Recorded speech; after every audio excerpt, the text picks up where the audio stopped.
Okay, so where we left off last time, we had the nobles fled to Greece, and Caesar had gone in and like taken over the city, and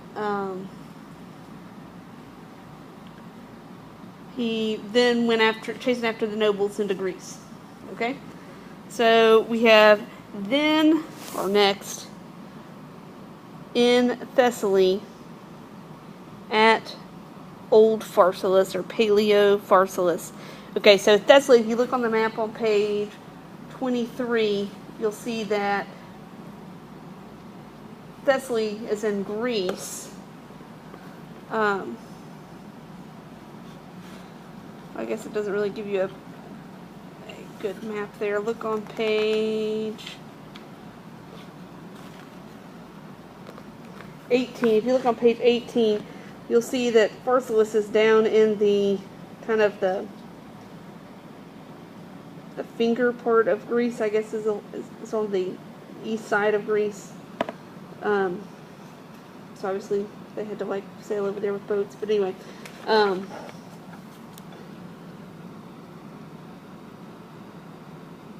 so then in Thessaly at Old Pharsalus,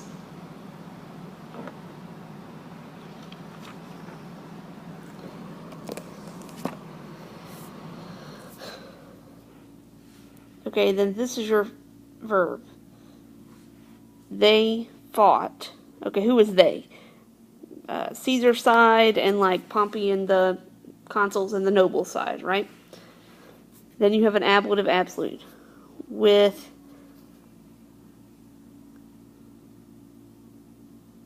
a huge supplies.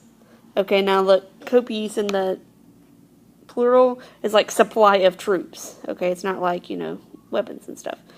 So with huge supplies of troops having been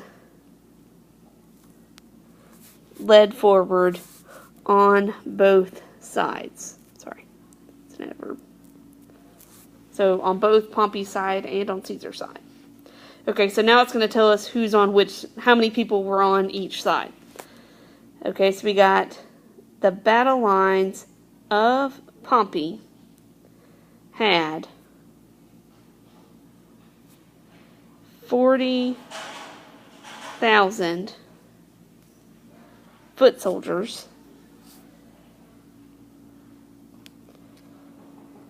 Okay, then it had 600, this is not horses, but it's like cavalrymen. 600 cavalrymen on the left horn, but it's not really a horn, it's like the flank of the army. So you got like your foot soldiers here. Okay, then on the left hand side they had 600. Okay, then on the right flank they had 500. So 500 on the right.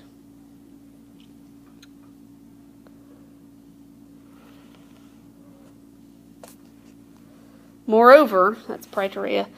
Moreover, the auxilia, okay, auxilia looks like help. So here they're like auxiliary troops. So they were like troops, like mercenary soldiers, recruited from around the provinces to help the Roman cause. Probably because, Pompey paid him, or he had some allegiances because he was such a great general that he was like, hey man, you want to be on my side because I'm going to be the winner. So the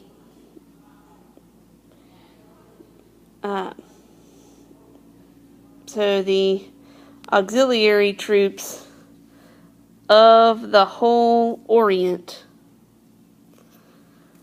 okay, all of the nobility, innumerable senators, praetors, consuls, and those who had been victors of great wars already.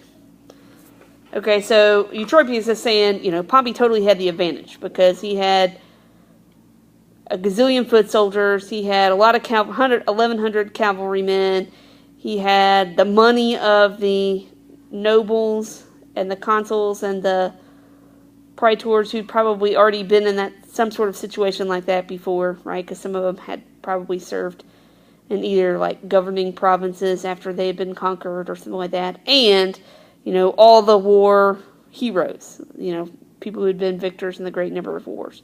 So it looks like Pompey's about to crush Caesar. Okay, so now let's look on the opposite side of what Caesar had going on. So Caesar had in his battle line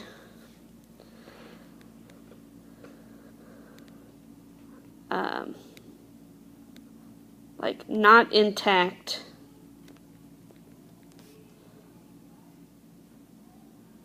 not a complete 30,000 foot soldiers. Okay, so 10,000 less than Pompey had, and 1,000 horsemen. Okay, so 100 less horsemen than Pompey had. Things are not looking good for Caesar.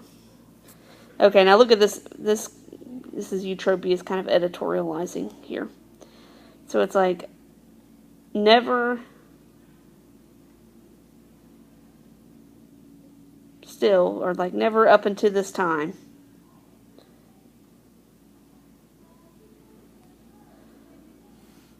okay, and then here's your verb, had Roman troops gathered into one place. So never before had so many Roman soldiers gathered in one place. Okay, and then you got correlative conjunctions here. Neither greater, greater in number, or with better leaders.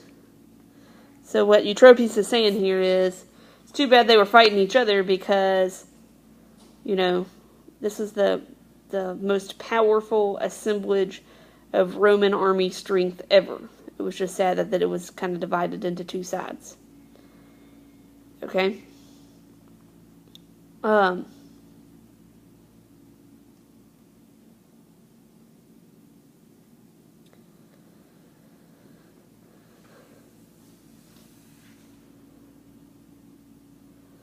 Okay, so then I added a sunt right here.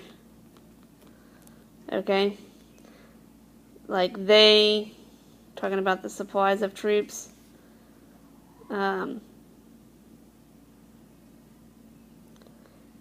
They would have been able, who would have subdued easily the whole circle of the earth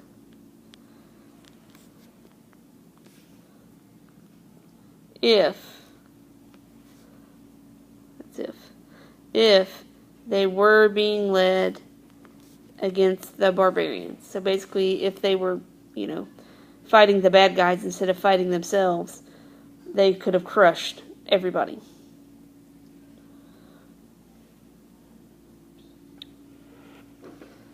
Okay, let's look at the second paragraph here.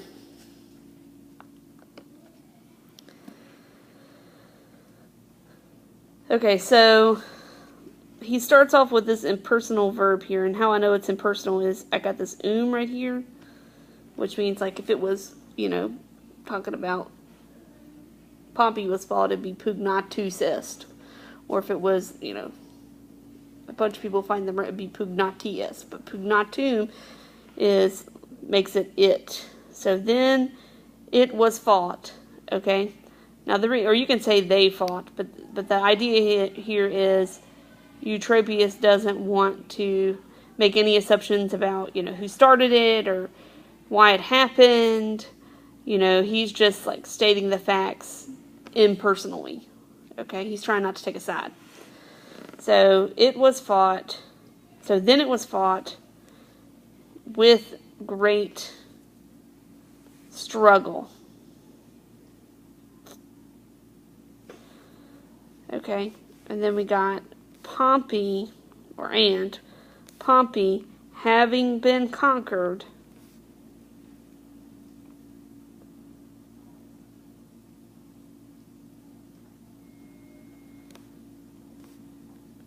like to the end,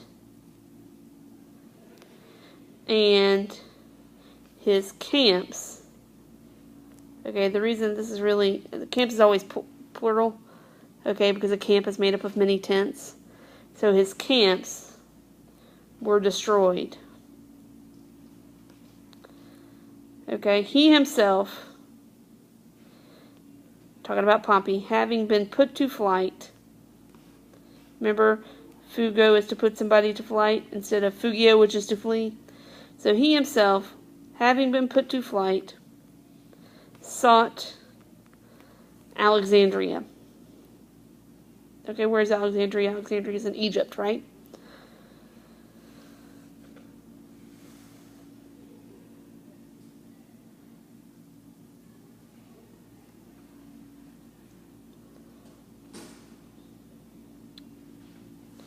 Okay, then we got a purpose clause, right? So that he would receive help from the king of Egypt.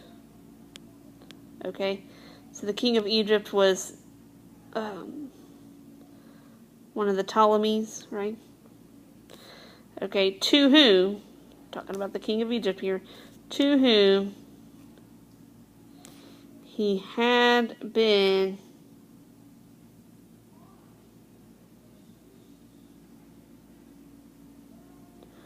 given as a tutor by the Senate.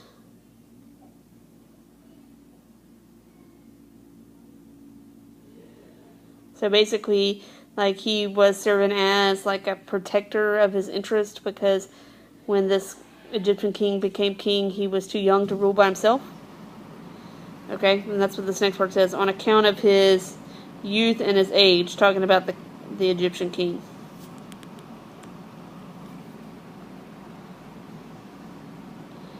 Okay, so this qui right here is called a linking qui, and you can read more about linking quis on page 26. So this is referring back to King Ptolemy. So you're going to say, but he, talking about the king, okay, having followed fortune more than friendship. In other words, he was like bought off. Okay, killed Pompey. Da-na-na-na. And he sent his head being Pompey's head, and his ring to Caesar. Why do you think he did that? He did that because he had to have some proof, right, that he was dead, or otherwise, that Pompey was dead, otherwise Caesar was going to come after King Ptolemy.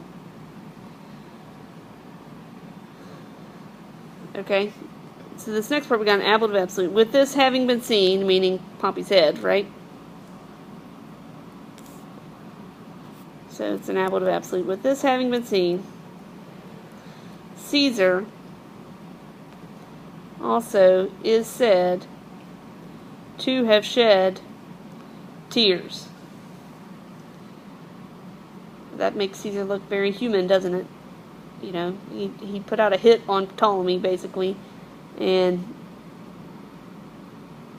then he, you know, it happens, and he kind of has some remorse because one of his own people have been killed. Okay, so Caesar also is said to have shed tears. Okay, gazing, talking about Caesar, at the head of such a great man and his own former son-in-law. So basically, Pompey was Caesar's son-in-law because he had married Caesar's daughter Julia, in order to cement the first triumvirate. So now Caesar's killed him off, right? So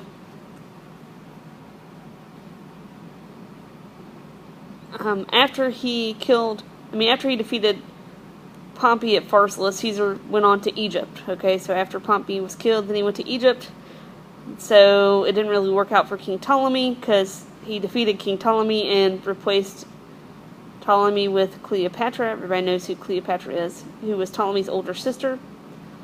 And then he kept on, going throughout what was in the beginnings of the Roman Empire, and defeated a faction of senators in North Africa, and then defeated Pompey's 2 sons in Spain.